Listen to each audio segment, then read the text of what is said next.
Iniciar grabación. Buenas noches, estimados alumnos. Bienvenidos a su curso de Derecho Constitucional Peruano y Derechos Humanos. Esta es la semana 11 y vamos a hablar sobre estructura del Estado peruano, principios. ¿Sí? Antes de empezar, quisiera hacerles presente que su evaluación T va a estar corregida a más tardar el lunes 16 de noviembre a las 23:59 horas. Podría estar antes. Su grupo, usualmente yo lo elijo antes para corregirlo, pero si por cualquier cosa pudiera pasar algo fuera de lo regular, de lo extraordinario, tengan esa fecha presente. Lo usual es que lo haga este fin de semana, pero en todo caso hasta el 16 de noviembre tenemos plazo los docentes para corregir sus evaluaciones porque son varias, hay que leerlas, hay que corregirlas, revisarlas. ¿Sí? Gracias Luis. Entonces, usualmente este grupo yo lo corrijo el fin de semana, porque yo empiezo en orden. Entonces, lo más probable es que sea este fin de semana, pero si pasara algo, de repente me enfermo, no sé, tengo hasta el 16. ¿Sí, doctores? Bien. En líneas generales, este grupo no ha tenido inconvenientes. Ya creo que todas las pautas, las reglas generales quedaron claras y lo felicito por ello. Lo felicito por ello. En el otro grupo sí voy a tener que pulir algunos detallitos, pero este ha estado impecable en su mayoría, salvo un par de lunares. Pero les agradezco que hayamos cumplido con todo lo que nos pide la universidad. ¿Sí? Bien, entonces vamos a proyectar el material.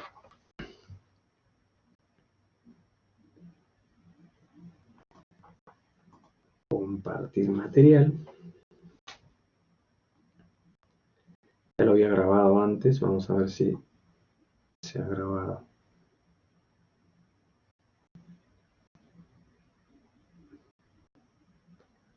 ¿Qué pasó?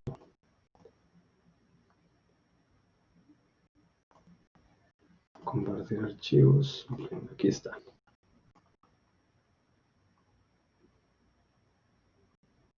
Está lento el Blackboard. ¿Por qué? Porque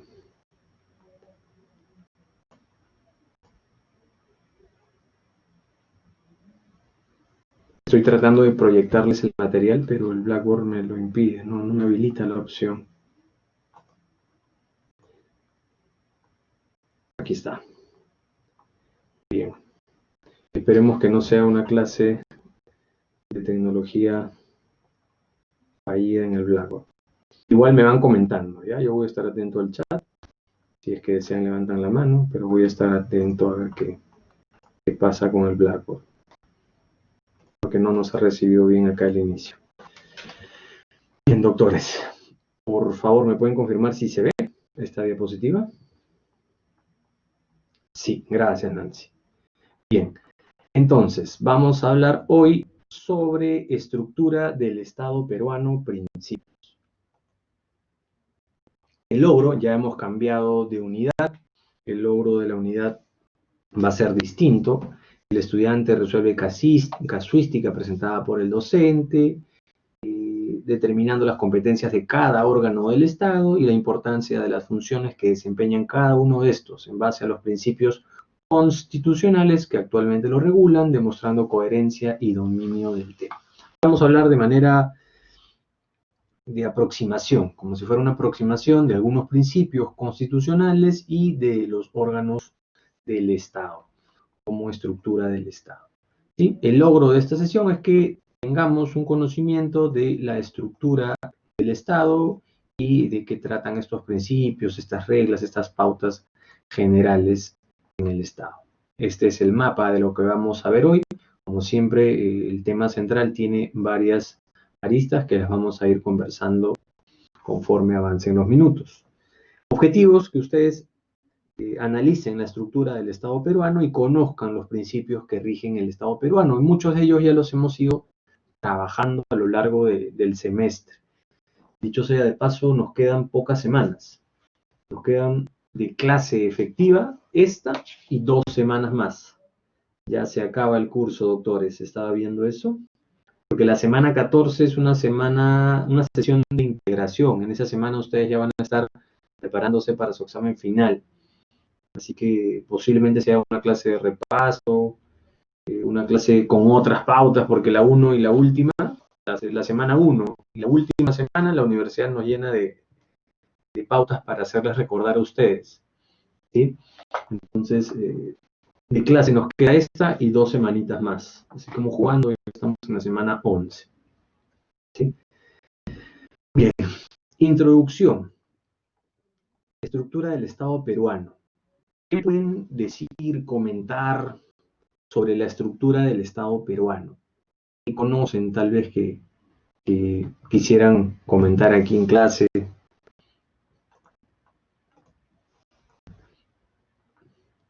Todavía no, estamos fríos. Bien, entonces yo seguiré, doctores. Nosotros vamos a partir de esta idea. Recuerden, más o menos en la semana 2 y siguientes que leímos y vimos el primer artículo de la Constitución, esa que decía la defensa de la persona humana y el respeto de su dignidad son el fin supremo de la sociedad y del Estado. Bueno, a partir de ese artículo hemos ido desarrollando todo nuestro curso, ¿sí? Todo nuestro curso. ¿Qué nos dice Luis Arturo? Está definida en la Constitución Política del Perú, aprobada mediante referéndum, promulgada a finales del 93. Gracias, Luis Arturo. Muchas gracias por tu comentario. Sí, sí, muy buen aporte. Como les comentaba, desde ese artículo 1 que está en nuestra Constitución, nosotros dijimos que el fin supremo del Estado, el fin supremo de la Constitución, es la defensa de la persona y el respeto de su dignidad. ¿Sí? Que me defiendan a mí, Alejandro. Hemos visto muchísimos casos a lo largo del semestre, ¿no?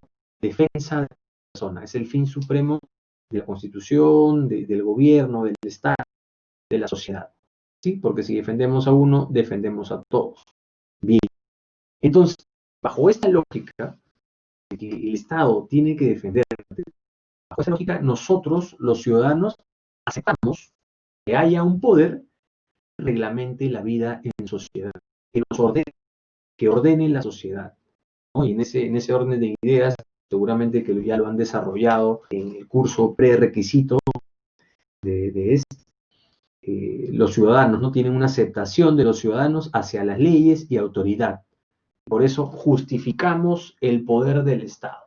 Justificamos, tal vez a Alejandro que le embargue cuenta, no, pero el común de la sociedad justificará por una razón de justicia que a un determinado deudor se le embargue una cuenta si es que tiene un crédito impago, por ejemplo, ¿no? Por la fuerza toman el dinero, que embarguen una propiedad, que retengan un bien, ¿sí? Entonces, este uso de la fuerza es un uso de la fuerza legítimo del Estado.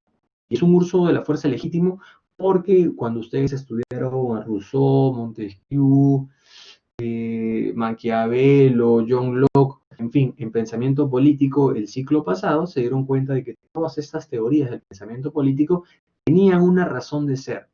Tenían una razón de ser de que los ciudadanos, la población, el populacho, o en fin, dependiendo de las lecturas que hayan desarrollado.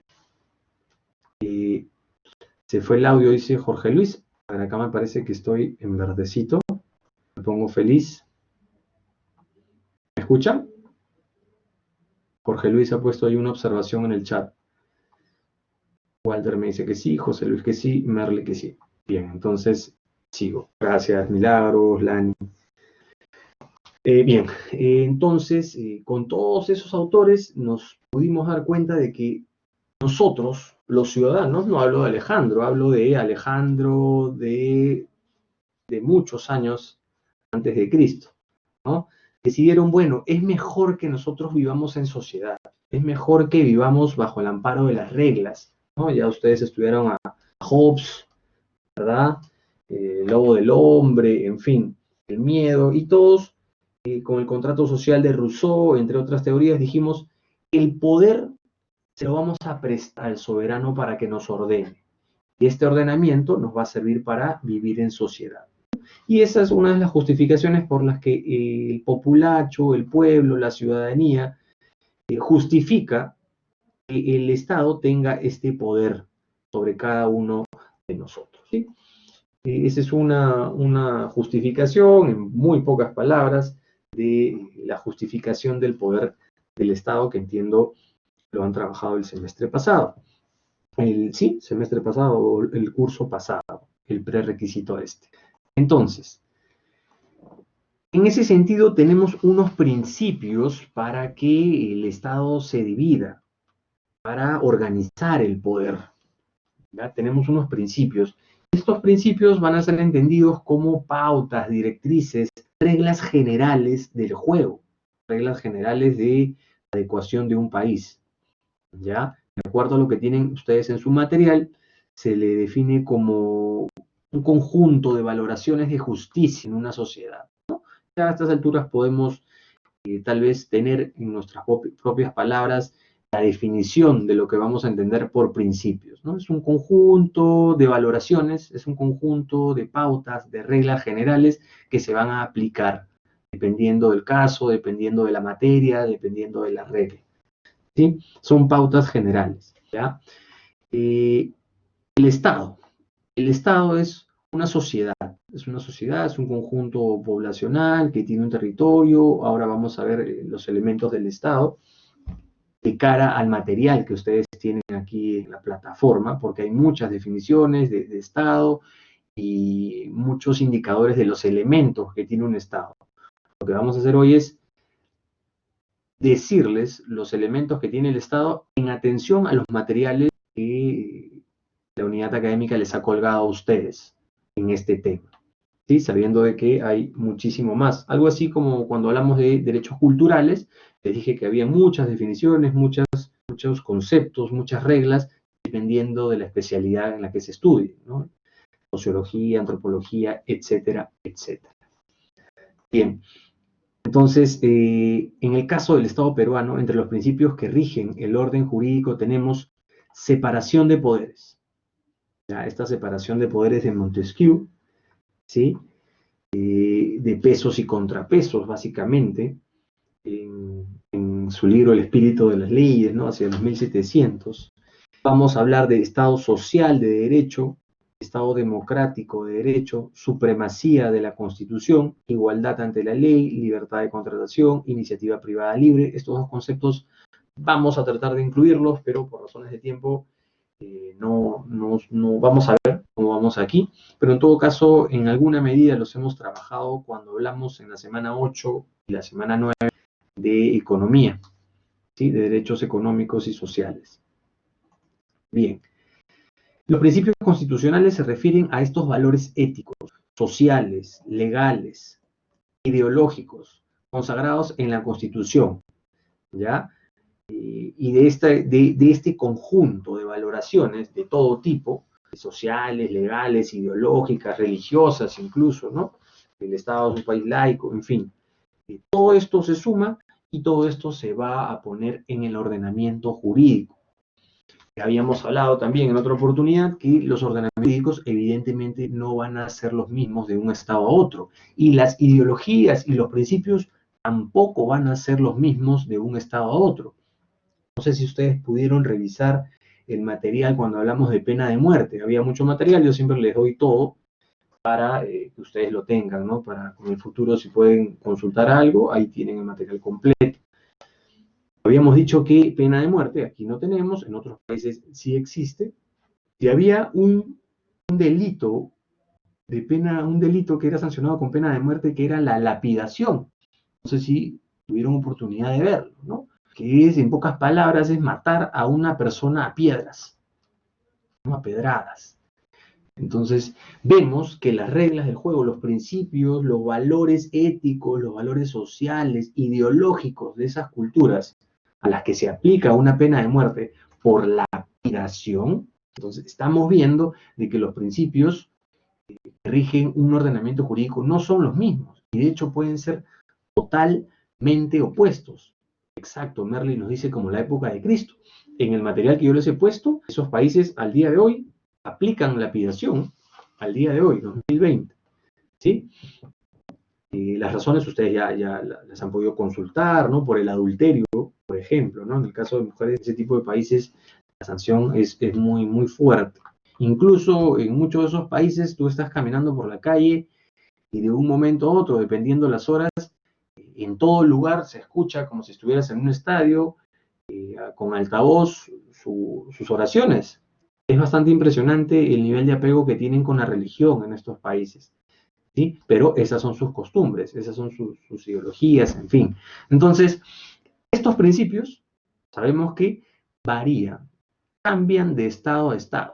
Y todos estos principios, que es un conjunto de reglas sociales, legales, ideológicas, etcétera, van a estar incluidas en el ordenamiento jurídico. Y eso es lo que tenemos, ¿no? Que parte desde la Constitución, que va de la mano con los tratados internacionales. Sabemos que tratados internacionales tienen muchos sinónimos, convenios, acuerdos, pactos, etcétera. Pero en líneas generales son tratados internacionales. Y van bajando en cascada hacia las leyes y normas reglamentarias.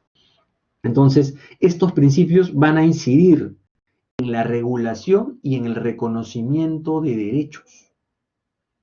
¿Ya? En el reconocimiento de derechos.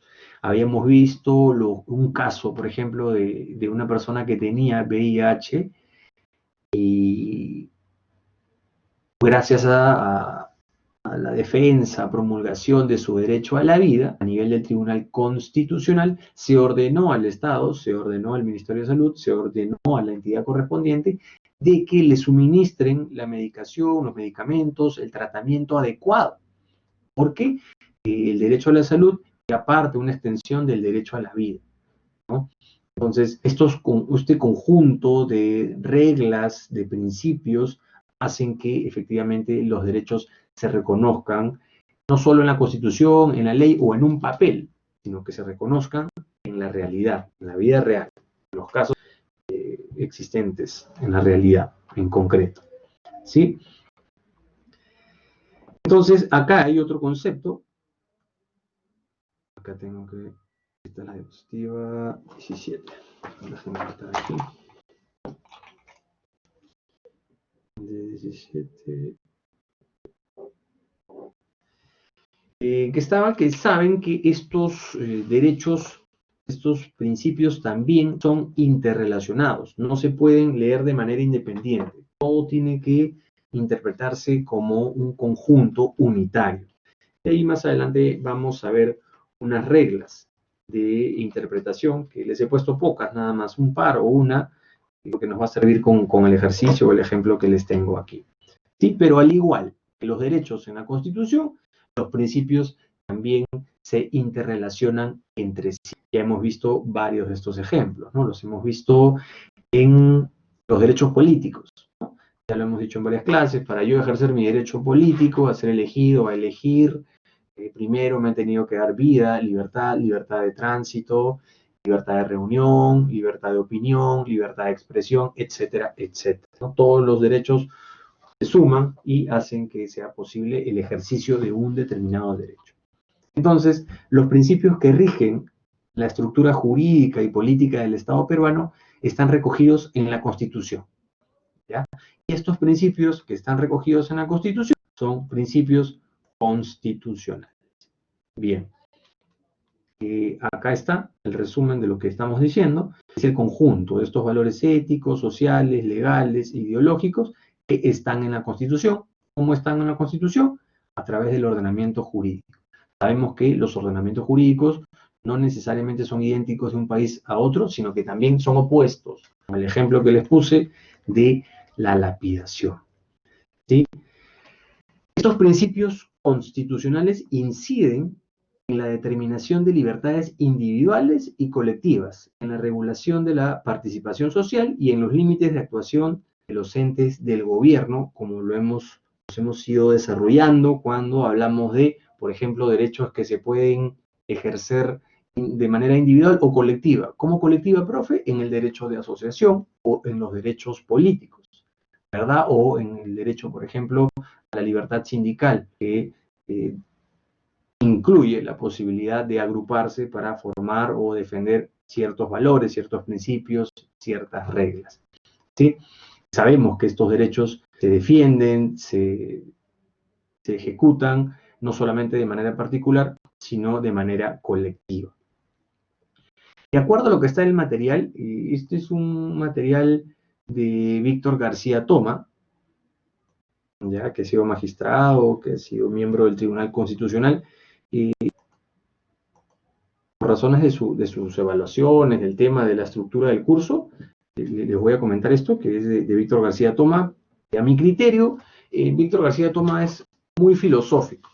No sé si ustedes ya me han podido asignar una apreciación, pero a mí me gusta siempre darles alguna información, pero práctica, ¿no? En términos coloquiales, algo que no suene muy formalista o que no suene muy filosófico, porque al final el curso se queda, el curso se va, pero va a depender de lo que uno converse en clase y de lo que uno diga, ¿no? Víctor García Toma es más filosófico, entonces esto, cuando estoy hablando ahorita de las características de los principios constitucionales, va a ser porque está en los términos de Víctor García Toma, ¿sí?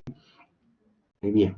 Entonces, habiendo dicho esto, estos principios constitucionales van a tener ciertas características, ¿sí?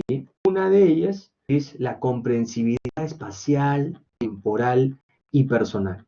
En pocas palabras, quiere decir que cuando una constitución política nace y tiene algunos criterios que van a ser defendidos en un espacio, en un tiempo, ¿sí? Por ejemplo, la pena de muerte. En un momento se defendía, después ya no se defiende, ¿sí? La jornada de trabajo, la remuneración mínima vital, el derecho al agua, ¿no? Como derecho nuevo. Va a depender la regulación y protección de un determinado derecho según el espacio y tiempo, ¿sí? Eso es lo que dice este punto A, pero de manera ya más filosófica. Ustedes cuando lo lean, quiere decir lo que les acabo de comentar, ¿sí? Amplitud conceptual y axiológica, ¿no? Los principios constitucionales exponen valores, fines, conceptos integradores de otras disciplinas jurídicas, así como su proyección obligatoria con inspiración normativa para la vida coexistencial, ya en una sociedad política determinada. Estoy en la diapositiva 23. ¿Ya? ¿Qué quiere decir esto? Que no se va a interpretar la Constitución o algún principio constitucional de manera aislada. Ejemplo, cuando nosotros hablamos en la prueba anterior de la imposibilidad de aplicar la analogía, ya cuando se restrinjan derechos, ¿ya? Esto es un tema que va al ámbito penal, pero vimos en el caso que no era un procedimiento penal, era un proceso penal, era un procedimiento de una elección, de un derecho político. Entonces, esta amplitud conceptual, uno de los principios generales del derecho, dice que a igual razón, igual derecho, ¿sí? Bajo esta línea de pensamiento se mueve este concepto de que el principio que se quiere defender se va a defender no solamente en una rama del derecho o en un caso en concreto o en una ley especial, se va a defender a nivel macro, a nivel de toda la sociedad. Pero vamos a ver más adelante que hay algunos principios que no necesariamente se contradicen, pero si es que uno hace una lectura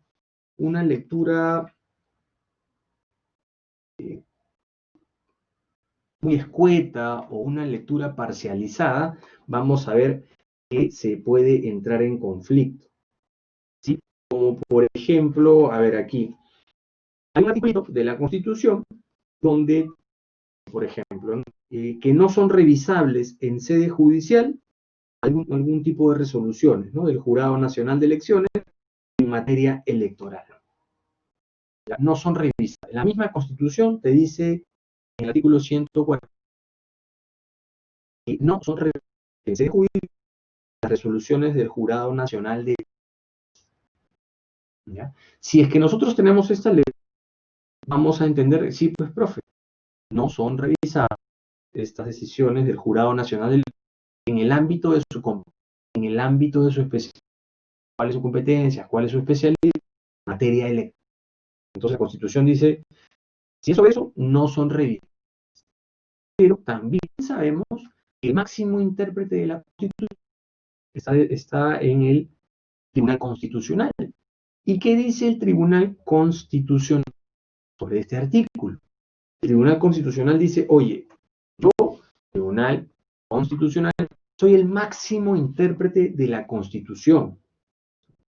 Y ese artículo 142, donde dice que no son revisables las resoluciones del Jurado Nacional de Elecciones en materia electoral, no es del todo cierto, porque recuerden que toda la Constitución tiene como fin supremo, habíamos empezado la clase diciendo, el respeto de la dignidad, y el fin supremo de la sociedad es persona humana. Entonces, toda la Constitución defiende y protege a la persona humana. Bajo ese entendido, si es que hay una resolución, en este caso, de este Jurado Nacional de Elecciones, que vulnera derechos fundamentales, yo, Tribunal Constitucional, tengo que entrar a tallar ahí. Porque si no, ¿de qué estamos hablando? ¿Verdad? Si tú me estás diciendo que toda la Constitución defiende los derechos fundamentales de las personas, es el fin supremo de la sociedad, entonces de nada sirve que haya un organismo que tenga resoluciones que no pueden ser revisadas, ¿no? Ese es el único criterio que pone el Tribunal Constitucional para revisar, ¿no? Si es que detecta que se han vulnerado derechos fundamentales, derechos constitucionales. Entonces, este principio aquí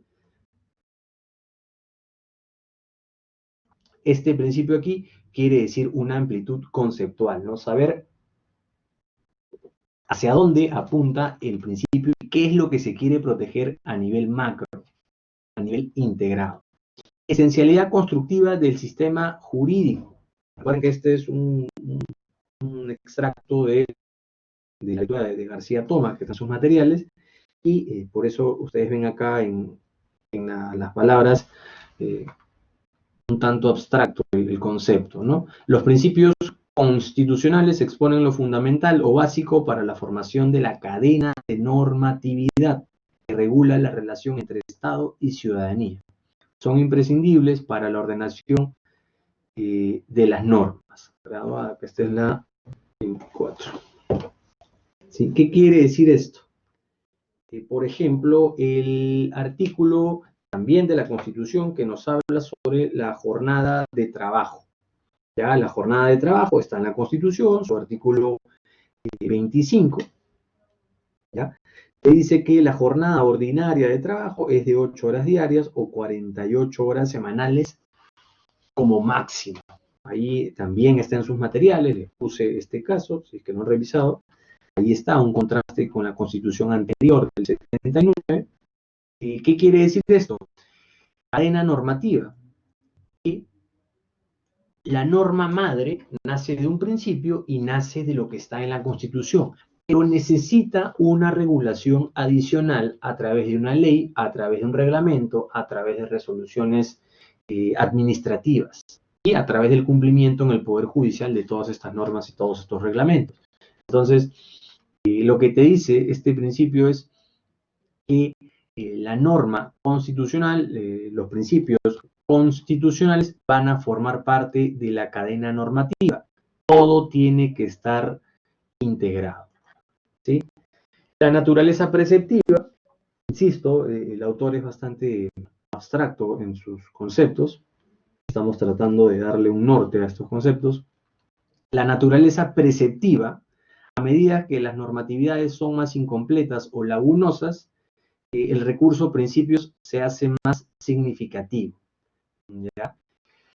¿Qué quiere decir esto? Que cuando el juez no tenga ley, no tenga reglamento, no tenga una norma clara o específica, igual se tiene que resolver, ¿ya? A mayor normativa, la posibilidad de que hayan más huecos, más vicios, es todavía mayor, ¿ya?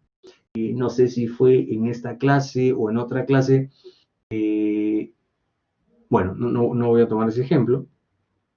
A ver, ¿qué dice acá? En consecuencia, participan junto con las declaraciones, los derechos y las garantías contenidas en el texto básico del Estado, de la misma naturaleza o la esencia normativa, pudiendo diferir en su estructura o en su funcionalidad. ¿Ya? A ver, un ejemplo también de trabajo, para seguirnos en el ámbito de trabajo.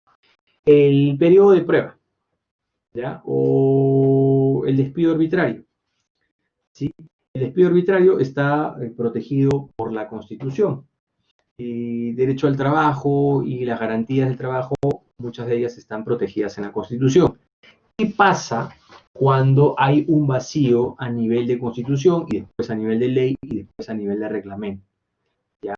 Lo que te dice este principio es que la interpretación tiene que estar no solamente integrada con lo que dice la Constitución, sino también con la razón de ser de esta legislación, ¿sí? ¿Y cuándo se va a aplicar esta razón de ser? Cuando la norma esté incompleta, cuando hayan fallas en la norma, ¿sí? Por eso es preceptiva. Entonces, el uso de los principios constitucionales sirve para la estabilidad, ¿no? Para garantizar la vigencia y el respeto de la Constitución. Les he puesto aquí dos figuras políticas, no es por una preferencia, simplemente que la Constitución del 93 salió en este mandato. Por eso está la figura. Jornada típica de trabajo, 8 horas diarias, 48 semanales, como máximo. Es lo que nos dice la Constitución. Jornada ordinaria, ¿no? Más que bien. Entonces, más filosofía del derecho en cuanto a principios que nos pone el material que ustedes han podido ver en la semana. Es básicamente lo que yo les estoy comentando. Principios que aparecen como expresiones teleológicas, no se prescriben comportamientos políticos ni consecuencias jurídicas, sino que plantean la consecución de fines. Como fines, la persona humana es el fin supremo de la sociedad, ¿no? Expresiones teleológicas porque están persiguiendo fines, ¿sí?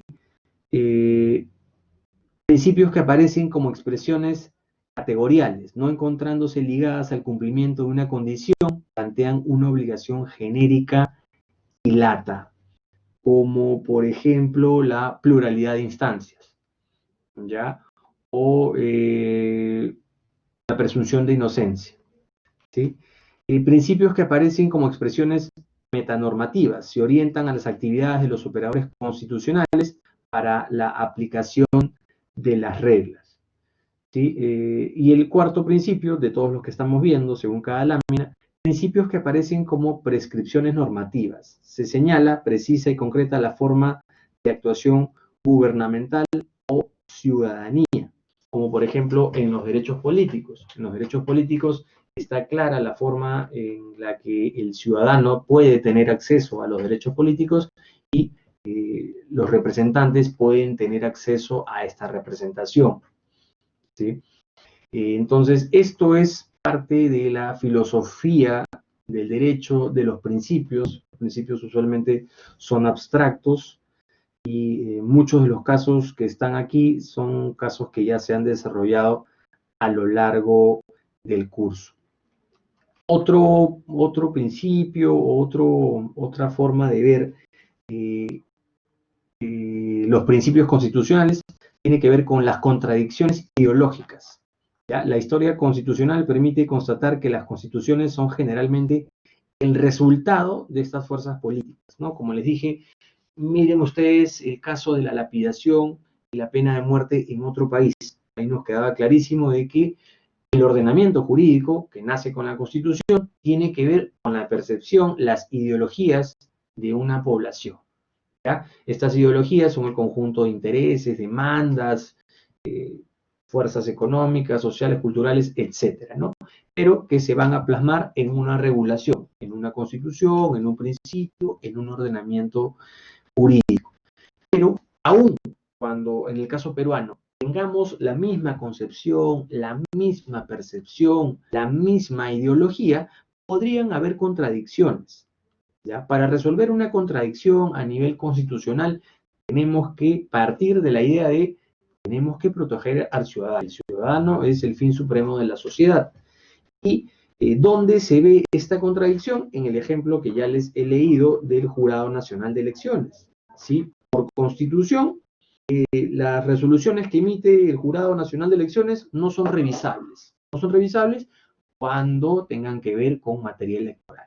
Pero ¿qué dice el máximo intérprete de la Constitución? Que es el Tribunal Constitucional. Dice no. ¿Sabes qué? Este articulito va a ser aplicado en la medida de que no atropelle, no vulnere derechos fundamentales. Si es que estuviera en un caso de vulneración de derechos fundamentales, ahí yo, Tribunal Constitucional, tendría que entrar a tallar y ver qué está pasando. ¿Sí? A eso se refieren con las contradicciones ideológicas, ver cuál es el sentido, la idea de todo el cuerpo normativo. Límites a esta interpretación constitucional va en la misma línea que no puede extenderse más allá del plexo de valores, principios, normas, contenidos, explícita o implícitamente en el corpus de la Constitución. Vuelvo al mismo ejemplo, ¿no?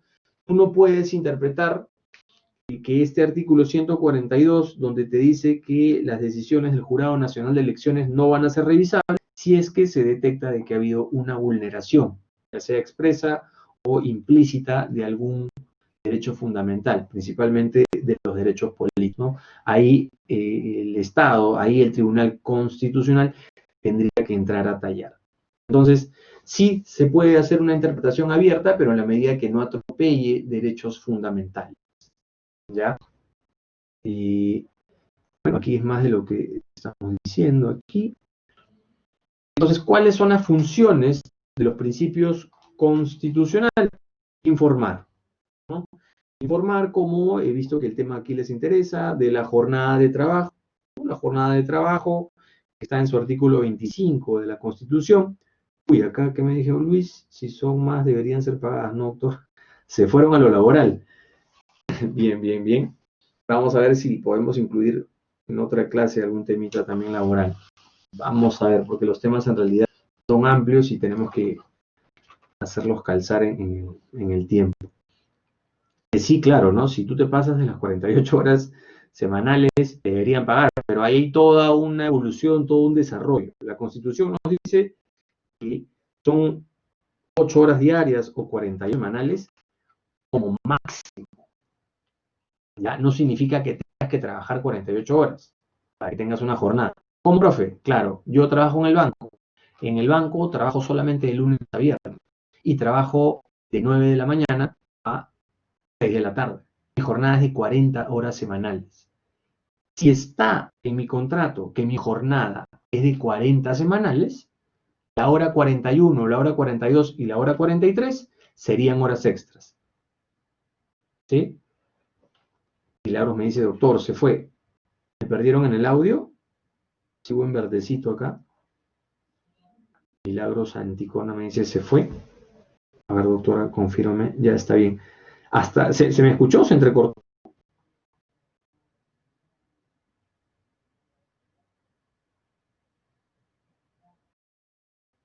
Se fue. Se entrecortó. Gracias, Se Milagros. entrecortó, pero ya todo bien. Gracias. Gracias, Milagros. Acabo de hacer un test antes de empezar la segunda parte y estoy en 33 megas. O en 33 no sé qué cosa, ¿no? De los 300, tú sabes que tú pagas por un internet, pero no te llega el 100%. Te llega el 10% del 20%, un tema así. En realidad es bastante complicado entender esto que nos ofrecen las compañías. Pero estoy en 33, el numerito de subida y de bajada, el de bajada es de 33. En teoría es un buen internet, ¿no? Porque hay alumnos a veces que están con 2, 4, 8, 10, pero yo estoy en 33, pero ¿qué pasará? ¿Qué pasará? Tampoco es la computadora, porque la computadora está en buena medida. En fin, vamos a seguir. Una clase con fallas tecnológicas, por lo que veo. ¿Hasta qué parte se me escuchó? ¿Se me escuchó desde que empecé a hablar de esta lámina? Función informadora. ¿O se me escuchó desde que yo estaba hablando de esta jornada a propósito de lo que John y Luis nos comentaba?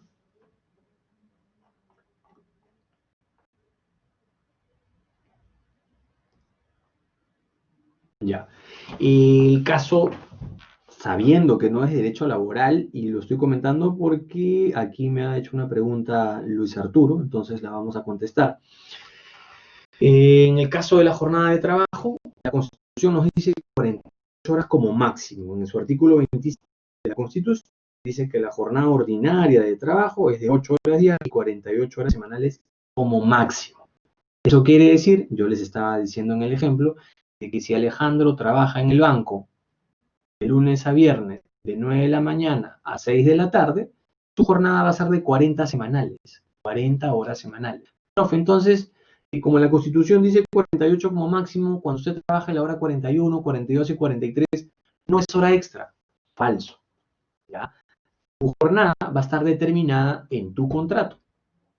¿Ya? Y si en mi contrato está mi horario y mi contrato es de 40 horas semanales, mi jornada, eso quiere decir que la hora 41, la hora 42, la hora 43 que yo trabaje serán contabilizadas como horas extras. ¿Sí? Entonces, respondiendo a la pregunta de Luis Arturo, si es que tú has trabajado una hora adicional a lo que dice tu contrato, sí será una hora extra. Y sabiendo que hay jornadas ordinarias, jornadas acumulativas, atípicas, en fin, hay muchos temas de eso, pero no es el tema de la clase el derecho laboral. Solamente lo hacía a propósito de la pregunta de su compañero. Estos principios constitucionales tienen varias funciones. Uno de ellos es la función informadora, tomando el ejemplo que ya conversamos, es el de la jornada de trabajo. Te va a decir cuántas horas van a ser entendidas como una jornada máxima de trabajo. La formulación de las normas deben encontrarse presentes, ya sea de manera explícita o implícita. ¿Sí? Ya hemos visto los derechos relacionales, hemos visto ese artículo 2, ese artículo 3 de la Constitución, cuando dijimos hay derechos implícitos, ¿no? Y hay derechos de desarrollo de otros, ¿no? Entonces aquí nos queda claro de que no necesariamente para proteger un derecho constitucional tiene que estar expresamente recogido en la Constitución. Es posible de que haya un contenido implícito, ¿verdad? Que nos dice Luis Arturo, me devolverían en tiempo libre si me pasaba a las 48. De igual manera, gracias por todo lo máximo, Luis Arturo. Entonces, eso es la función informadora que nos va a servir como guía, ¿no? La función normativa. La función normativa, en el mismo ejemplo, para aprovecharlo, ya que le despertó dudas, ¿ya? En la jornada de trabajo, esta de 48 horas, se dice como máximo, ¿ya? Como máximo. Eso quiere decir que no podrás pasar de estas 48 horas semanales, ¿ya? Hay una excepción aquí en el caso de las jornadas atípicas o acumulativas. Si han visto en el punto que yo les he puesto en las diapositivas cuando hablamos del tema económico en la semana 9, ahí hablamos del régimen minero, ¿no? En el régimen minero se daba la posibilidad de estas jornadas atípicas, ¿ya? Si bien es cierto, la Constitución nos dice que son 48 horas semanales como máximo, ustedes saben que parte del ordenamiento jurídico no es solamente la Constitución, también son tratados internacionales y por debajo vienen las leyes, los reglamentos, etcétera. Nuestra Constitución dice en este artículo 25 que la jornada de trabajo máxima es de 48 horas semanales, como máximo. Sí, ya les puse el caso de las 40 horas de Alejandro que trabaja en el banco. Pero también hay otro ejemplo, como el caso de las jornadas atípicas. ¿Sí? ¿Cuál es la justificación de estas jornadas atípicas? Que se da usualmente en campamentos petroleros, campamentos mineros o en trabajo en alta mar. ¿Cuál es la razón, el entendimiento? De que son lugares donde el trabajador no tiene la posibilidad de regresar a su domicilio en un tiempo corto. Si yo estoy en un campamento minero, petrolero o estoy en alta mar, no es que yo le voy a decir al trabajador, al empleador, oye, ¿sabes qué? El viernes me voy a mi casa, ¿no? No me voy a regresar nadando en mi moto, porque solamente de ida pueden ser un día, 36 horas para regresar a tu casa y otras 36 para volver al trabajo. Entonces, esto la ley lo reconoce. Son regímenes especiales, son situaciones particulares. En esos casos, la ley dice, bien, estas son jornadas atípicas. Y en este caso de las jornadas atípicas, como en los campamentos mineros, por ejemplo, aquí yo voy a permitir de que hagas una jornada mayor a las 48 horas semanales. Pero la ley pone un tope, ¿no? En el Tratado Internacional, ahí ustedes tienen convenios de la OIT, dicen que el tope es de 3 semanas, ¿ya? Para el caso del trabajo minero, ¿ya? Pero solamente en 3 semanas en el régimen 14 por 7, ¿no? 10 horas de trabajo por 7 días de descanso. No sé si pudieron ver eso o lo explico con más detalles, porque ese es un tema laboral que entiendo ya lo revisaron, pero si no, le damos vuelta despacito.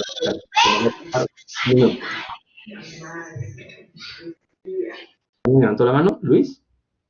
Sí, doctor, buenas noches. Entonces, dependería del contrato y de la empresa en la cual aceptamos el régimen, ¿no? En el caso de las mineras, como explica, por ejemplo, subir 21 días y los demás días se acumularían, ¿no? O sea, depende mayormente del contrato que firmemos, ¿no? Ya, les explico porque les ha despertado una duda, algún interés. ¿Ya? A ver. Estamos diciendo que nuestra Constitución nos dice que, aquí vean mi chat, ¿no? 48 horas por una semana. ¿Sí? Es lo máximo que yo puedo trabajar en una semana. Si yo trabajo 3 semanas, ¿ya? 48 por 3, ¿cuánto sería? 144. Si yo trabajo 3 semanas en el banco, o porque imagínate que trabajo en plataforma, trabajo en atención al cliente y tengo que ir y efectivamente 48 horas semanales. Entonces, si yo sumo las 48 de la semana 1, las 48 de la semana 2 y las 48 de la semana 3, nos da un total de 144. Esto acá yo lo escribo en el chat. ¿Sí?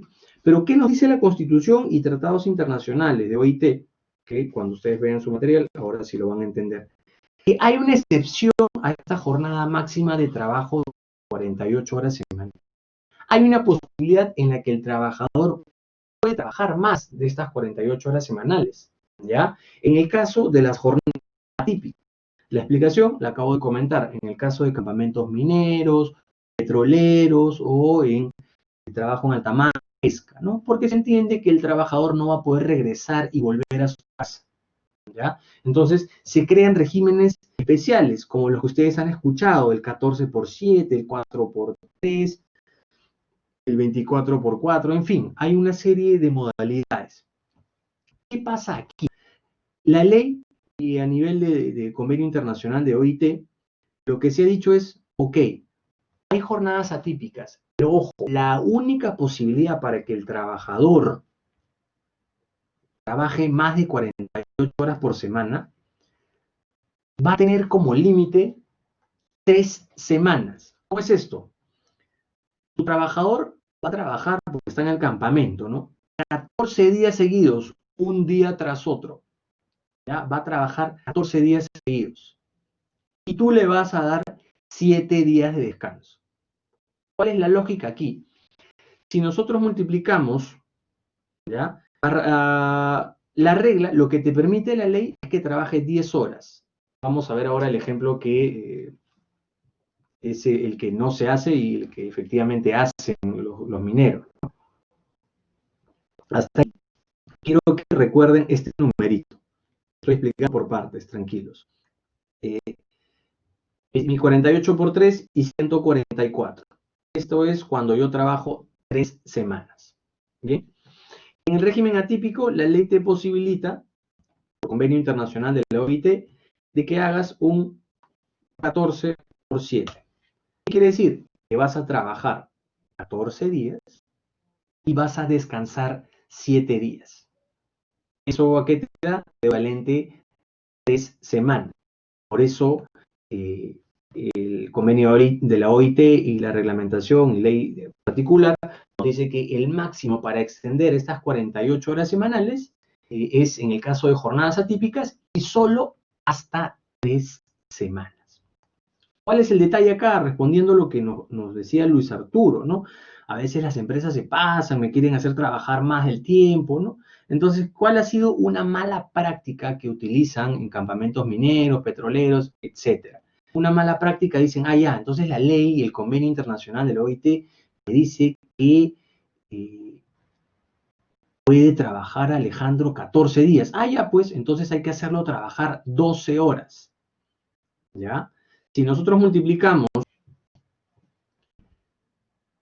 14 días que va a trabajar Alejandro por 12, nos sale 168.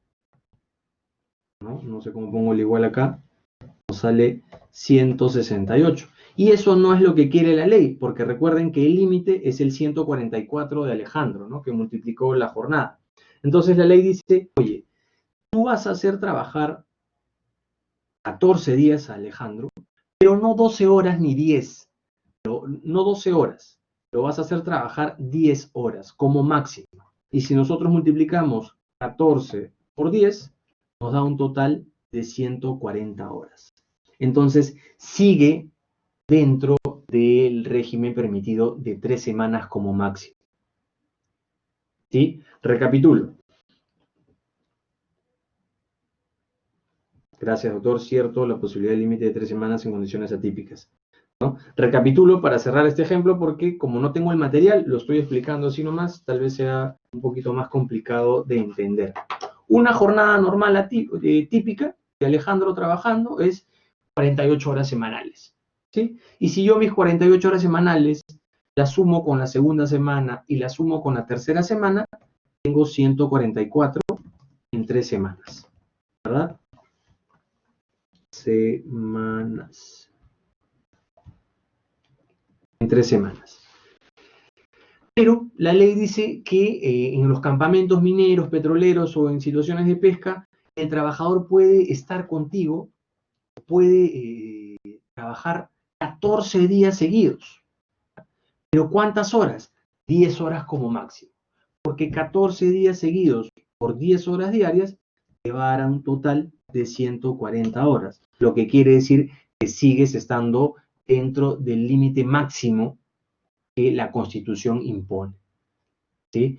Profe, pero hay personas que las hacen trabajar 12 horas. No, ahí ya estás fuera de ese límite. Y posiblemente tengas una multa, tengas un proceso judicial, inspección laboral, etcétera, etcétera, ¿sí? Entonces, a eso apunta el material que ustedes vean en esta semana 9, cuando se hable de jornadas atípicas. ¿Sí? Hay un límite. Ese 14 por 7, sí, es 14 días que trabaja y 7 días que descansa, pero esos 14 días, lo máximo que puede trabajar Alejandro en el campamento minero son 10 horas, no más. Porque si trabaja más horas, ya estás fuera del convenio internacional, ya estás fuera de lo que dice la Constitución y el empleador va a tener una multa, ¿no? Una multa cuantiosa en ese caso. ¿Sí? ¿Se entendió o no se entendió? Como es números, no me gusta mucho hablar de números en el chat, si es que no tengo una diapositiva, pero a propósito de la pregunta de su compañero. ¿Cómo vamos aquí?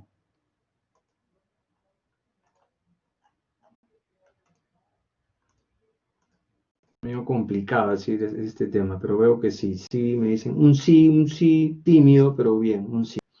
Igual que está en la semana 9, en la semana 9, cuando vean ese material, van a encontrar lo que yo les estoy diciendo, ¿sí?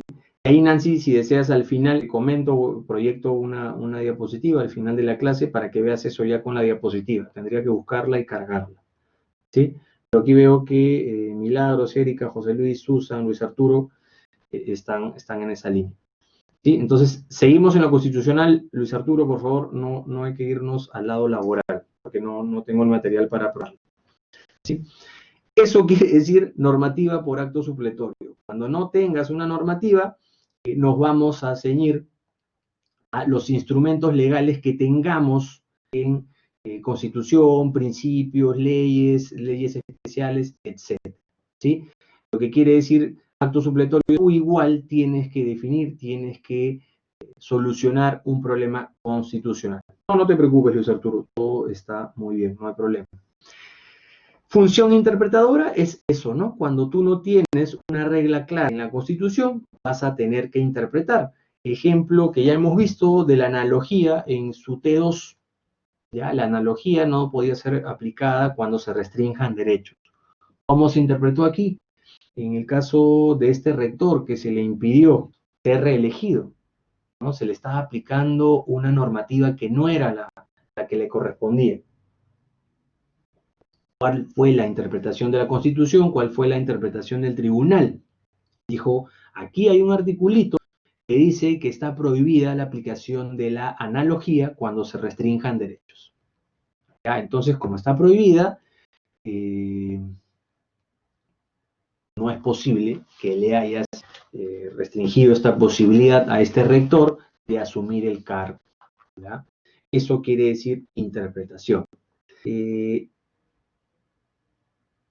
Ahora que hablemos de Estado de Derecho, esto también lo hemos adelantado en otras clases, el concepto de Estado de Derecho es un principio a nivel constitucional.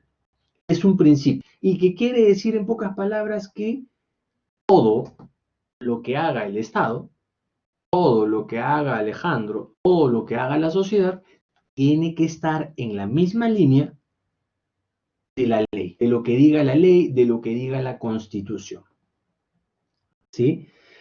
La actividad de las diversas instancias del Estado deben estar de acuerdo a la Constitución y todas las normas que tengan rango inferior a la Constitución. Esto es el principio Estado de Derecho, ¿ya? Que debemos cumplir lo que dice la Constitución y la normativa, ¿ya? Pero nosotros también habíamos dicho que nosotros tenemos un Estado democrático de derecho. Cuando conversamos sobre derechos políticos, dijimos que esta participación ciudadana, este derecho a elegir, ser elegido, esta posibilidad de elegir a un representante, teníamos una democracia representativa en la mayoría de los casos, ¿no? Porque nosotros elegimos a una persona para que nos represente, para que haga las cosas por nosotros. Y como nosotros hemos elegido, hemos delegado esta facultad, por eso ustedes ven a veces en prensa que se le pregunta de todo a las autoridades y las autoridades tienen que responder. Hay una ley, hay reglamentación, pero nace de esta idea, nace de la idea de que nosotros hemos delegado poder a las autoridades, ¿sí? Democrático, porque todos nosotros participamos en modo directo en esta elección de nuestros representantes, ¿sí? Por eso es democrático, porque todos participamos. Bien, este es un caso que ya hemos conversado. Estado democrático de derecho. El Estado social, ¿no? En el Estado social, nosotros habíamos dicho que es social porque el Estado constantemente está viendo cuál es la necesidad de la población, ¿ya? ¿Cuál es la necesidad de la población? ¿Cuál es el valor justicia en cada caso en concreto? ¿Sí? Se han reconocido derechos de pensión, se han reconocido derechos políticos, se han reconocido derechos a la vida, ¿no? El caso de VIH que les comentaba. El Estado siempre tiene una justificación para actuar en casos concretos en atención a ese valor de que la persona es el fin supremo de la sociedad y en esa idea, en ese entendido de la justicia social, ¿no? ¿Y cómo interpretamos este Estado social? Habíamos dicho en nuestra semana 2, semana 3, de que la aplicación de estos derechos constitucionales tenía una eficacia horizontal y tenía una eficacia vertical, ¿no? Horizontal entre particulares. El caso de esta señora que reclama ser socia de un club. Aquí se trataba de dos casos entre particulares, por un derecho de asociación. No se le había permitido ser socia ni postular a ser socia, ¿no? Por unos casos que vimos ahí.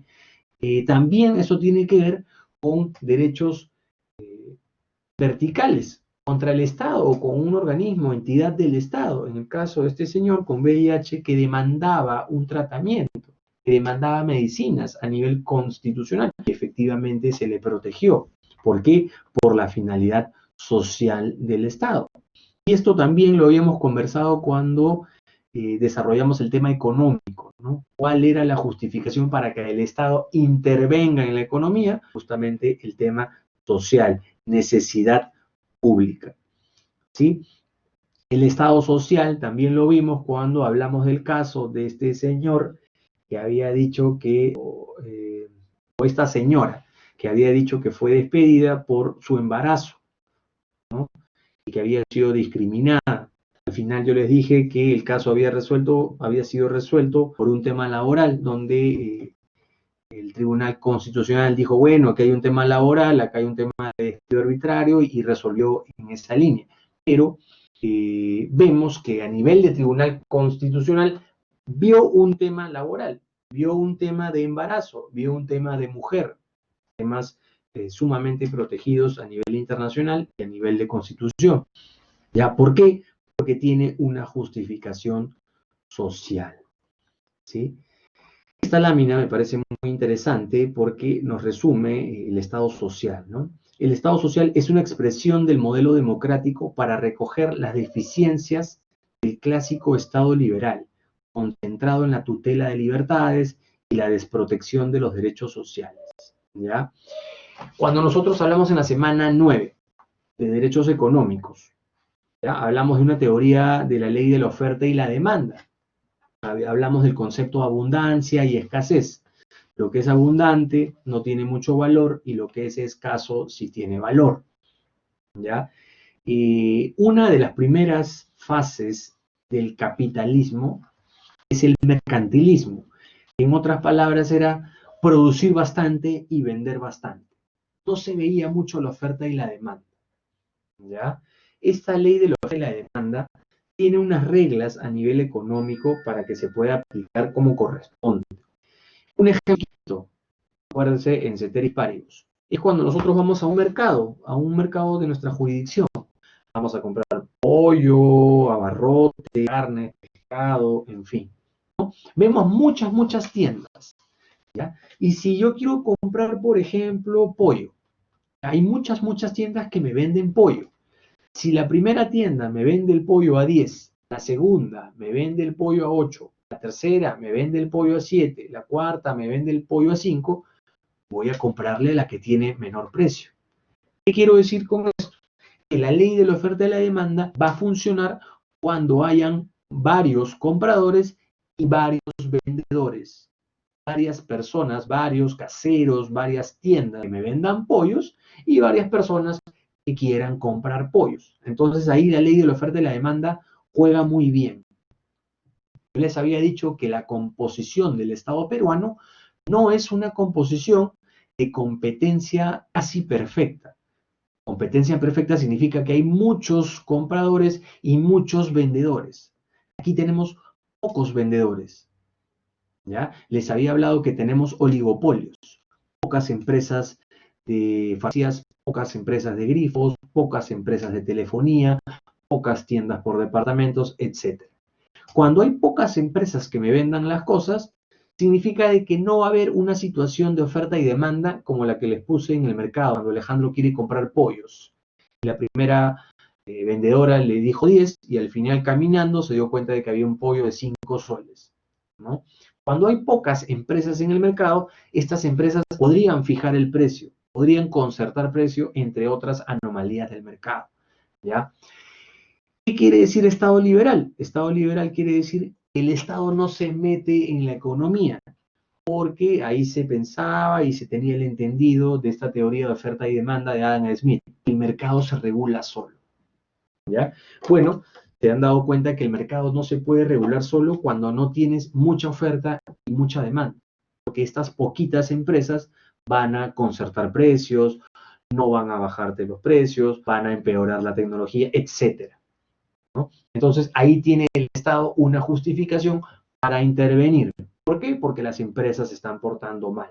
¿Por qué interviene el Estado? Por una necesidad social, pero viendo el tema económico. como hay poquitas empresas, estas empresas están más proclives, más propensas a portarse mal, como hemos visto en las farmacias, por ejemplo, que no querían vender productos genéricos, porque son pocas, ¿no? Entonces ahí sí hay anomalías.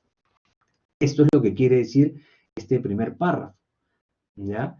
El Estado social surge porque este Estado liberal no podía ser tan liberal, había que regular al empresario, había que regular, el Estado tenía que entrar a tallar solamente por necesidad social, ¿ya?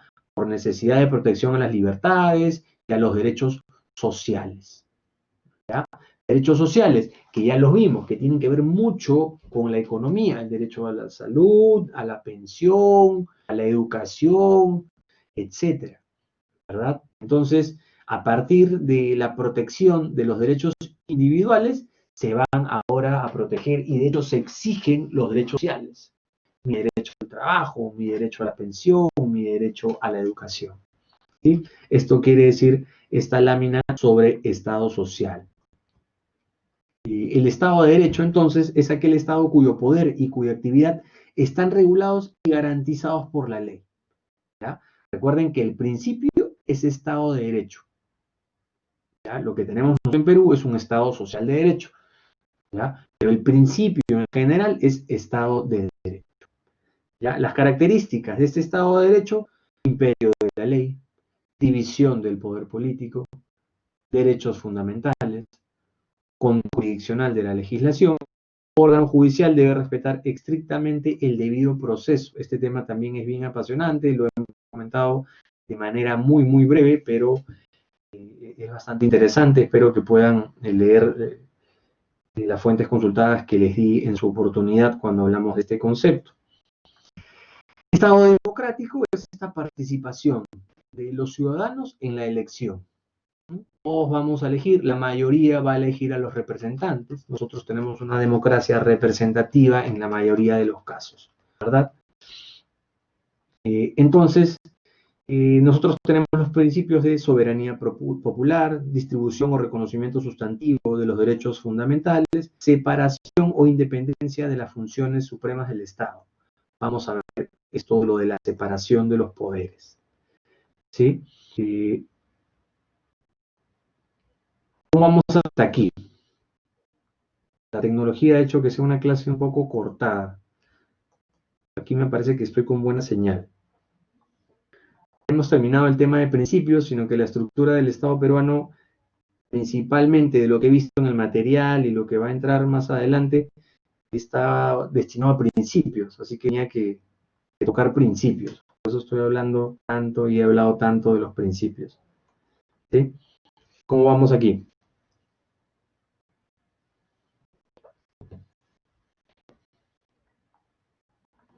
Bien, ahora sí entramos a algo más o menos filosófico, ¿no? El Estado. Vamos a ver, gracias Lani, gracias Fanny, Alfredo. Vamos a ver que hay muchas definiciones de Estado y muchas definiciones de los elementos del Estado.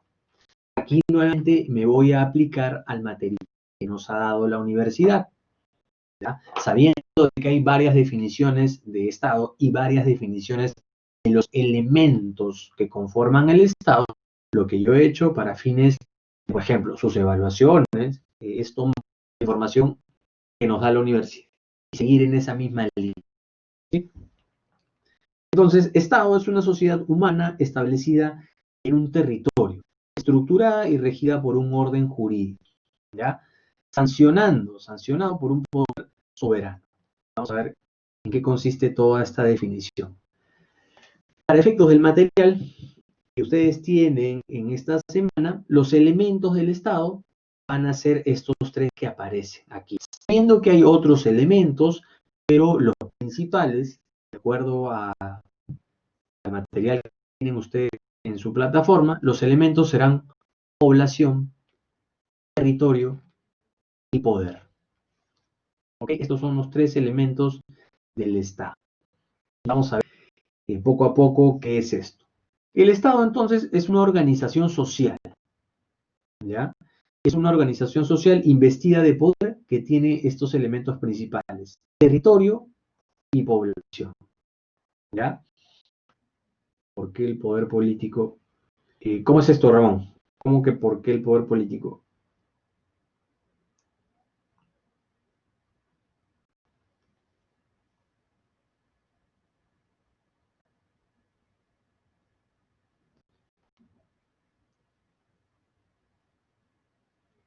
Bien, entonces sigo hasta que Ramón nos diga. ¿Qué nos dice nuestro artículo 43 sobre lo que es el Estado? ¿No? Ya con el artículo 43 empieza un nuevo título de nuestra Constitución y nos habla de que la República del Perú es democrática, social, independiente, soberana. ¿Ya? El Estado es uno, e indivisible. ¿Ya? Su gobierno es unitario, representativo, descentralizado y se organiza según el principio de separación de poderes. Aquí en este artículo 43 ustedes podrán recoger muchísimos de los elementos que tal vez vayan a encontrar en doctrina, en jurisprudencia, etc. ¿No? De cara al autor que ha elegido la universidad, los elementos del Estado principalmente van a ser estos tres, sabiendo que hay más elementos o hay más formas de entender al Estado si es que vemos el artículo 43. ¿Ya? Porque este artículo 43 nos habla de que estamos en una república, es democrática, es social, es independiente, es soberana, es un Estado, es indivisible, es representativo, descentralizado y encima se rige por las reglas de la separación de poderes. ¿Sí? Entonces vemos que hay muchísimos elementos aquí. En el caso del territorio, es este espacio geográfico delimitado por fronteras donde la población se organiza, ¿ya? Y que nos proporciona el medio ambiente y los recursos naturales. Esto está configurado en este artículo 54 de su Constitución, donde nos hablan del territorio, ¿no? Este territorio que es inalienable, inviolable y que comprende ¿qué? Comprende el suelo, subsuelo, el espacio marítimo, el espacio aéreo que lo cubre, ¿verdad? Estas 200 millas están incluidas aquí en el territorio. El tema de las 200 millas también bastante interesante. Población, el otro elemento, ¿no? Todas las personas que tienen nacionalidad peruana, ya sea por naturalización o por adopción. Estos peruanos de 18 años, en fin. Poder, esto a propósito de una pregunta que estaba acá. Poder, ¿no? Es esa autoridad, este poder político que ordena, ¿ya? Y regula los actos de la población. Es la justificación de la democracia. Las personas, por mayoría, van a elegir a sus autoridades para que los represente y para que vea los fines de la sociedad, fines de la persona, fines de la población en general, ¿no? Las personas, a través de un acuerdo, un consenso y en forma prioritaria, delegan a una autoridad para que esta autoridad ejerza poder. ¿Y por qué hay una delegación de facultades? Ustedes lo han visto con Rousseau, Hobbes, John Locke y todos los autores de pensamiento político, porque hay una situación de incertidumbre. Y el hombre, que es un ser social, es un ser que vive en sociedad, que se desarrolla en sociedad, sabe de que se necesita que haya alguien que imponga orden, que imponga reglas y que imponga sanciones. ¿Ya? Que no solamente ponga orden, sino que haya reglas y que esas reglas también establezcan sanciones para que todos los ciudadanos podamos trabajar, vivir en sociedad, ¿no? Esa es una idea, una justificación del poder. Por eso acá en su artículo 45 dice que el poder emana del pueblo. Quienes lo ejercen lo hacen con las limitaciones que la Constitución y las leyes establecen. ¿Sí? Esto me parece, al menos a mí, algo evidente, ¿no? Que el poder que ejercen las autoridades no es irrestricto, tiene unas limitaciones, limitaciones que están consagradas en la Constitución, ¿ya? Este poder tiene algunos criterios, la omni-inclusividad, que significa que abarca y alcanza a todos los grupos sociales, ¿ya? Coercitividad, porque es exigible, por la fuerza, ¿ya? Se va a hacer cumplir la ley, el orden, el poder del Estado. Como por la fuerza, no necesariamente estamos hablando de violencia. Fuerza es un embargo de alguna cuenta que tú tengas en el banco, ¿no? Algún embargo de alguna propiedad, alguna retención, algún bien, ¿no? Soberanía quiere decir que este poder es supremo, exclusivo, irrepetible, esencial, ¿no? No admite a ningún otro, ni por encima, ni en concurrencia con él. Solamente el Estado ejerce ese poder de manera soberana. No lo hace de manera compartida, ni tiene a alguien por encima del Estado. ¿Sí? La estructura del Estado, aquí dentro de la estructura del Estado, vamos a hablar de los poderes del Estado, que es lo más interesante, pero sabiendo de que hay una función, hay unos fines, ¿no? Los deberes y derechos de las personas en las garantías constitucionales.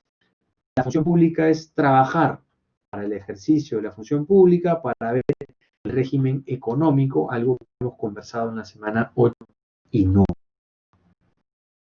Poderes del Estado. Este poder ejecutivo, legislativo y judicial. Los poderes del Estado nacen bajo el entendido, bajo la perspectiva ya antigua, hacia los 1700 de Montesquieu, en su espíritu de las leyes, de una teoría en la que, oye, el poder usualmente para esa época está en manos de la monarquía, pero en la monarquía es un solo hombre. Hay una república, en la república las personas eligen a ese hombre, a esa persona que los va a gobernar. Pero ya sea en una forma de gobierno, república o monarquía, en todas sus formas va a existir corrupción, va a existir, como él lo llamaba, el despotismo, ¿ya? Como consecuencia de la concentración del poder. Cuando se concentra el poder, van a haber maldades, van a haber excesos, va a haber despotismo. Y no debería ser así. Entonces, a este autor, ¿qué se le ocurrió? La teoría de los pesos y contrapesos. La división de los poderes del Estado. Que solamente una persona no tenga todo el poder, sino que tenga pesos y contrapesos. Esa es la justificación para que dentro de los poderes del Estado nosotros tengamos a un poder ejecutivo, a un legislativo, a un poder judicial, e incluso, como vamos a ver más adelante, en la siguiente semana, a gobiernos regionales, locales, organismos constitucionalmente autónomos, ¿ya? ¿Por qué? Por esta tesis de los pesos y contrapesos de Montesquieu, hace años ya, pero que a nivel occidental, a nivel de república, se entiende muy bien. Porque no es concebible de que solamente el presidente de la república tenga todo el poder, o no es concebible de que solamente el Congreso pueda decidir qué hacer y qué no hacer, ¿ya? Y tampoco es concebible que el Poder Judicial emita sus fallos o resuelva casos sin ningún escrutinio y sin ninguna revisión, ¿no? Inclusive el Poder Judicial tiene una posibilidad de revisión a nivel internacional, ¿no? Pesos y contrapesos. Ningún poder es absoluto, ¿ya? El legislativo se encarga de aprobar las leyes, el ejecutivo de aplicarlas a través de sus ministerios, el poder judicial de vigilar este cumplimiento, ¿ya? Vamos a ver ahora con detalle cómo se dan estos puntos. Los deberes del Estado, de manera general, son defender esta soberanía nacional, garantizar la plena vigencia de estos derechos humanos, proteger a la población de las amenazas contra la seguridad. En fin, me interesa este artículo de cara a nuestro curso. Garantizar la plena vigencia de los derechos humanos y en alguna medida, no en lo que se quisiera, es lo que hace el Estado, ¿verdad? Tratar de garantizar, tratar de proteger los derechos constitucionales. Y cómo también lo garantiza si es que tienes posibilidad a nivel interno de ver tu derecho tutelado, cautelado, protegido aquí en el derecho interno. Tienes los canales internacionales. Tienes los canales internacionales para alzar tu voz de protesta. Entonces, este concepto de nivel internacional de protección de los derechos humanos o fundamentales también entra en alza dentro de lo que vamos a entender por el Estado tiene como deber garantizar, ¿ya?, los derechos fundamentales. Acá está este artículo 43 que habíamos leído, por razones de tiempo paso a esta lámina. Entonces vamos a hablar rápidamente para ir cerrando, y de ahí no me voy a olvidar de Nancy, proyectarte una lámina para que entiendas este tema de las jornadas atípicas, que no era un tema de clase, pero para que no te vayas con la duda, lo voy a proyectar, ¿sí? El Poder Legislativo es uno de estos órganos constitucionales del Estado que ostentan, representan una elección popular. Nos queda clarísimo a estas alturas de que nosotros elegimos no solamente a nuestro presidente, elegimos a nuestros representantes de gobiernos locales, regionales, incluso a nuestros congresistas, ¿sí? A este poder legislativo es un poder del Estado, el Congreso, los congresistas, es un poder del Estado, y en buen romance, en pocas palabras, se encarga de debatir y aprobar leyes, ¿sí? El contrapeso es la posibilidad de, por ejemplo, el Estado poder observar algunas normas que no le gustan al Ejecutivo. Y ahora en este clima político lo hemos visto mucho. ¿Ya? El legislativo, aquí yo les he puesto, por tiempo no vamos a ir trabajando cada una de las funciones, pero por ejemplo, ¿no? Atribuciones del Congreso, dar leyes y resoluciones legislativas, así como interpretar, modificar o derogar las existentes. Velar por la Constitución. Muchas de estas normas en alguna medida las hemos trabajado a lo largo del curso. Por extensión de defensa de los derechos constitucionales, podemos interpretar cada una de estas reglas, igual están en su material, ¿sí? Aquí está la estructura del Poder Legislativo, ¿no? Que en principio está en el Pleno y Presidencia, ¿verdad? El Poder Ejecutivo, ¿ya? El Poder Ejecutivo, el Presidente de la República, es el jefe del Estado y personifica a la nación. ¿Ya? Aquí están unas reglas de elección del presidente, muchas de ellas ya a la altura las conocemos, ¿no? Entonces el Poder Ejecutivo está constituido por el presidente, quien desarrolla las funciones de jefe de Estado. Él simboliza y representa los permanentes. Aquí yo les he puesto planea y ejecuta políticas a nivel nacional, porque políticas ahora nos ha quedado clarísimo, políticas a nivel económico, a nivel salud, a nivel educación. ¿Qué vamos a hacer en este contexto emergente?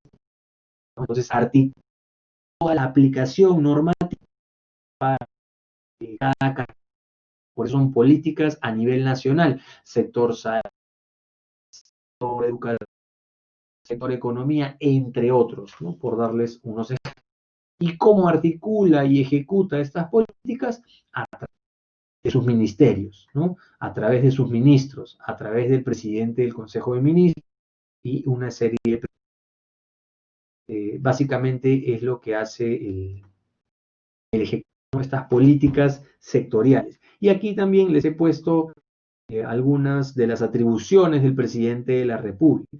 Por ejemplo, cumplir y hacer cumplir la Constitución, tratar leyes, dirigir la política general de gobierno, ¿sí?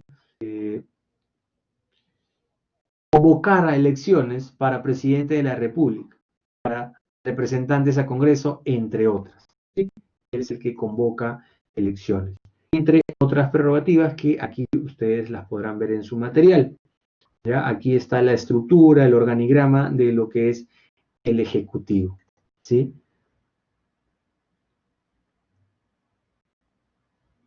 No, por Constitución no se reprograman las fechas de elecciones. Por favor, doctores, las preguntas, dado que el tiempo es muy corto, que sean del tema, porque miren, el tiempo siempre nos queda corto, los temas son bastante amplios y el tiempo nos queda corto, vuela en esta clase, ¿no? Y eso que en la semana 9, y al menos en esta, no hemos tenido mucha participación en micrófono, en audio, pero aún así el tiempo nos ha quedado corto, ¿sí? Finalmente, el Poder Judicial. Ya hemos visto el Legislativo, el Ejecutivo, el Judicial. Y la Constitución Política, en su artículo 138, nos habla de la potestad de administrar justicia emana del pueblo.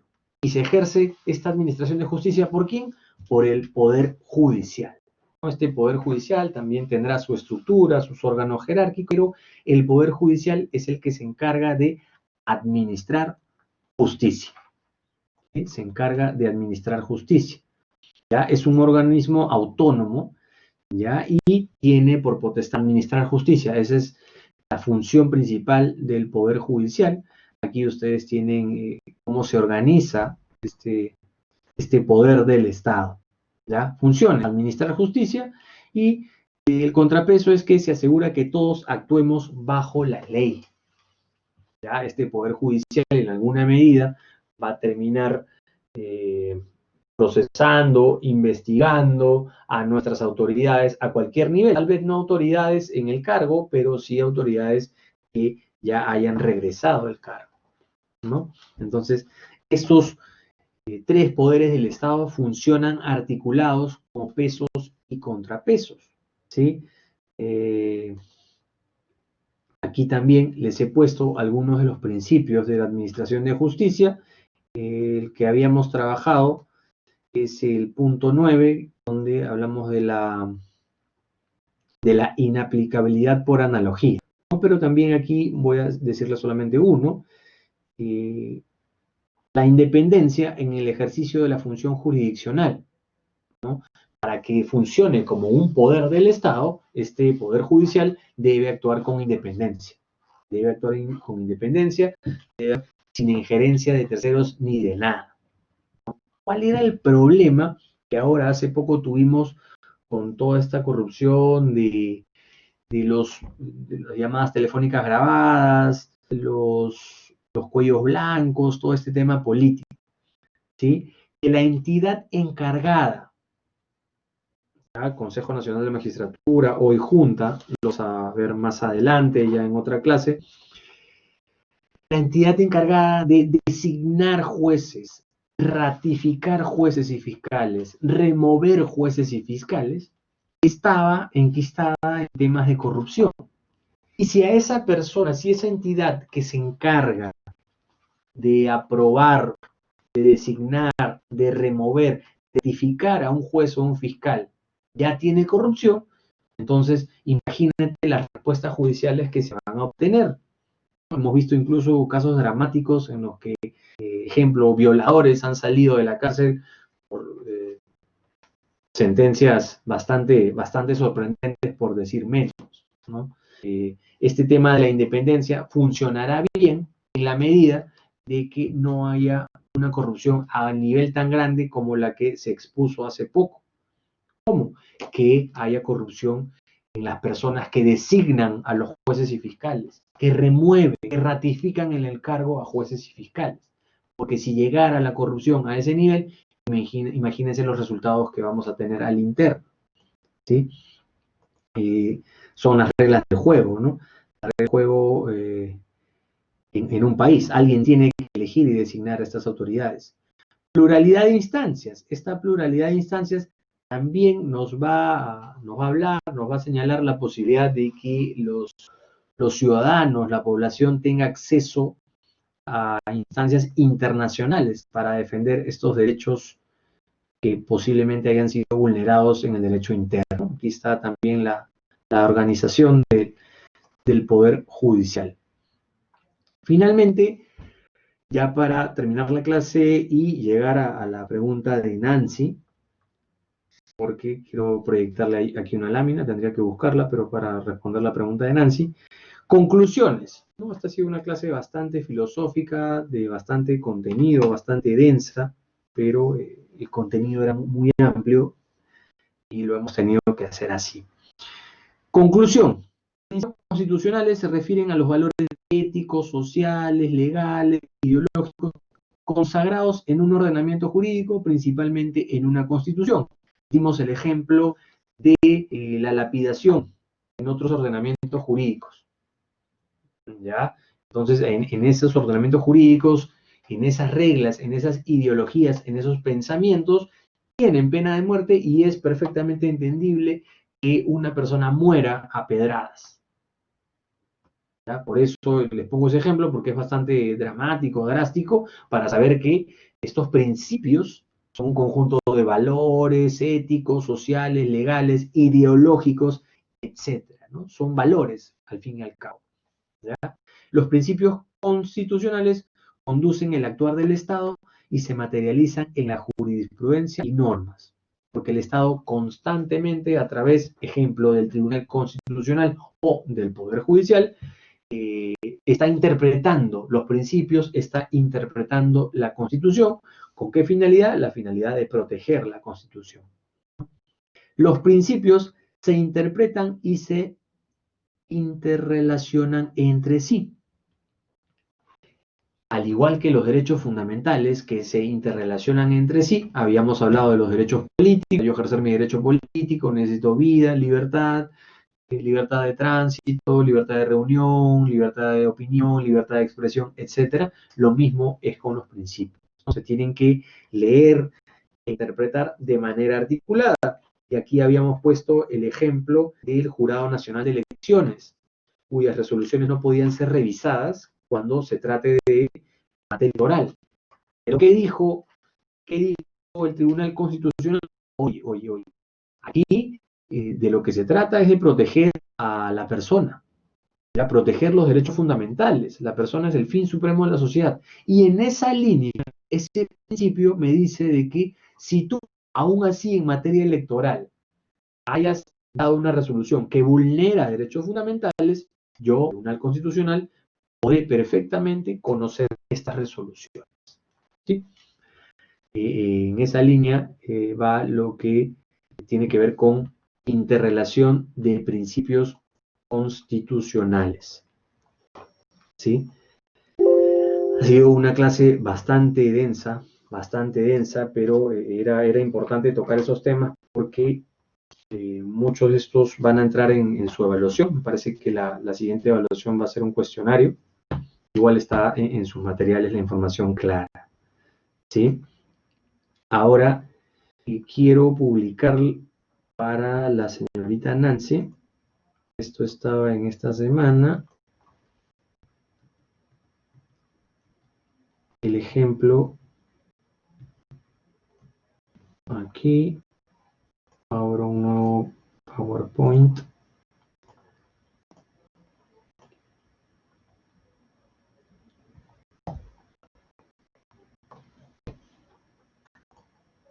Guardar como, lo guardo en el escritorio.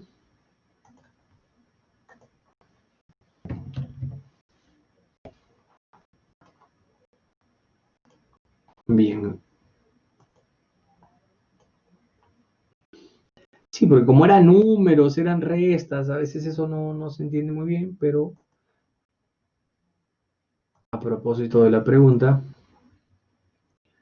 vamos a comentarlo muy brevemente porque ya nos hemos salido del tiempo. ¿Cómo vamos aquí, doctores? Una clase densa, con bastante contenido. Sé que ha sido un día fuerte encima con los problemas de tecnología, pero aquí estamos, resistiendo, doctores.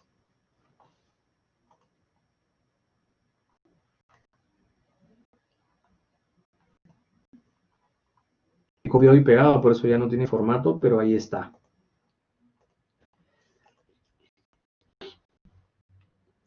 ¿Se ve, Nancy?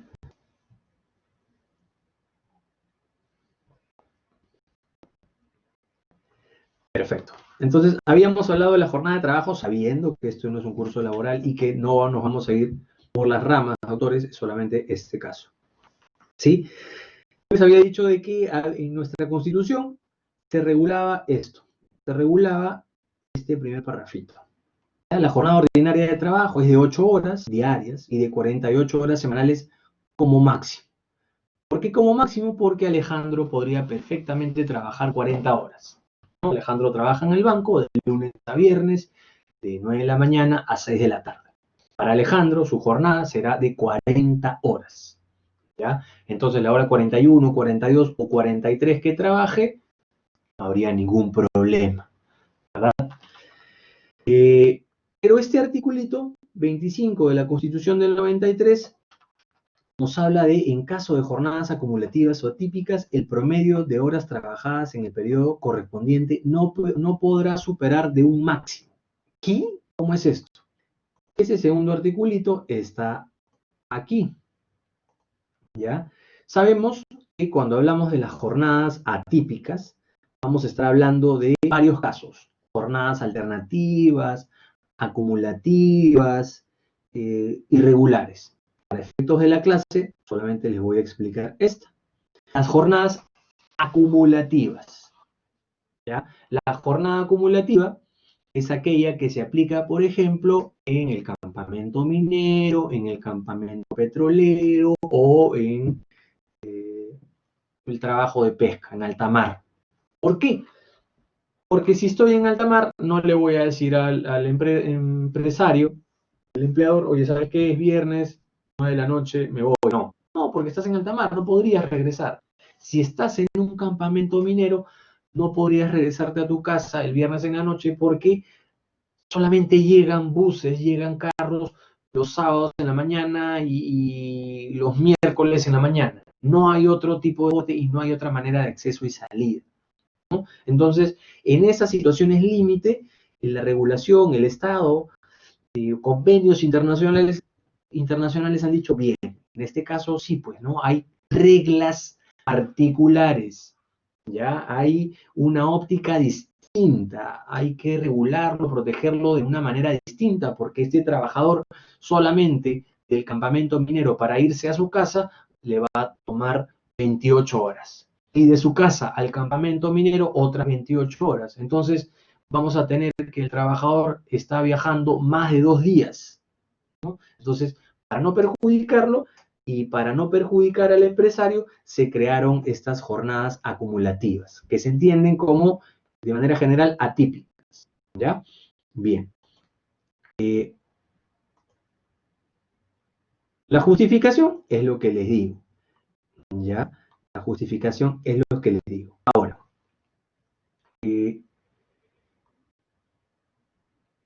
una jornada de 48 horas, como máximo, ¿sí? Una semana. Si yo tengo 3 semanas, ¿ya? Por 48 horas, ¿cuántas horas habré trabajado en 3 semanas? 144. ¿Sí? En una jornada normal de una persona que trabaja de lunes a sábados y tiene sus 144 horas. Esa es una jornada ordinaria. Esa es la jornada base, la general, la que se aplica a todos. Pero hay jornadas atípicas, como las que les estoy viendo del campamento minero, ¿ya? ¿El problema cuál era en el campamento minero? De que el trabajador no se puede regresar a la casa, ¿no? Porque el regresarse a la casa representa en tiempo, en dinero, en movilidad, un costo de oportunidad muy alto. Entonces, se dijo, ok, vamos a hacer que esta persona pueda trabajar 14 días y descanse 7 días. ¿Ya? ¿Cómo así? Hay un convenio, el convenio que aparece aquí, que te dice que el límite máximo, ¿ya? Para aplicar en una jornada acumulativa es de 3 semanas. 0,3. 3 semanas. ¿Qué quiere decir? El máximo en jornada de trabajo en 3 semanas, ¿cuál sería? 48 horas te dicen que es como máximo en una semana, ¿no? O 3, ¿cuánto era? 144, ¿verdad? Eso es lo máximo que va a poder trabajar una persona. Pero ¿qué pasa en estas jornadas acumulativas del minero? Se creó un régimen del 14x7, que quiere decir 14 días trabaja y 7 días descansa. Profe, pero ¿cuántas horas va a trabajar en esos 14 días? Cada día, ¿cuánto va a trabajar?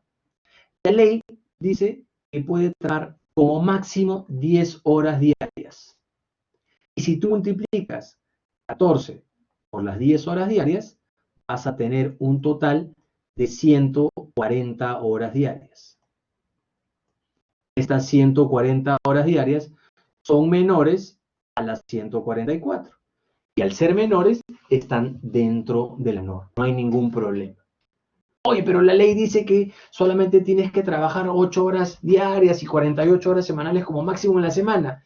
Sí, tranquilos. Hay una jornada atípica, hay una jornada acumulativa que tiene esta justificación en el campo minero, etcétera, que ya les he comentado, donde te dicen, sí, vas a trabajar 14 por 7, pero con un máximo de 10 horas diarias. Porque si yo multiplico estos 14 por 7 por las 10 horas, me da un total de 140 horas, ¿no?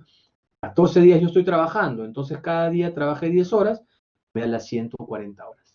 Y obviamente mis 7 de descanso, ¿verdad? ¿Qué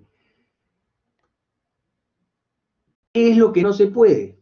¿No? Porque siempre hay empresarios vivos, ¿no? El 14 por 7 lo que se permite es esto, la jornada de 14 por 7, 14 días con 10 horas diarias de trabajo, ¿ya? Y 7 de descanso. ¿Qué es lo que no se puede? Que hagas trabajar más de 10 horas a ese trabajador, ¿no? El 14 por 7, pero que el señor trabaje 12 horas diarias. Eso no se puede, ¿no? Porque ya te estarías excediendo de las 3 semanas. ¿Cómo 3 semanas? 3 semanas, porque el límite máximo habíamos dicho que era 144 horas, ¿sí? Si tú lo haces trabajar 14 días por 10 horas diarias, ¿cuánto te sale? Te sale 140 horas. Entonces, ese es el límite máximo. Como ya lo hiciste trabajar el máximo, ya no puede trabajar, entonces le das sus 7 días de descanso. Ya no puede trabajar más. Ya llegó al máximo de 3 semanas. Eso quiere decir aquí 3 semanas. ¿Sí? Eso quiere decir la Constitución en estas jornadas atípicas, acumulativas, jornada ordinaria, 48 horas como máxima, etc. ¿Cómo vamos ahí, Nancy? ¿Se entendió? Doctores en general, era una pregunta muy particular de una. Pero sí, el muchas gracias, sí, es sí o...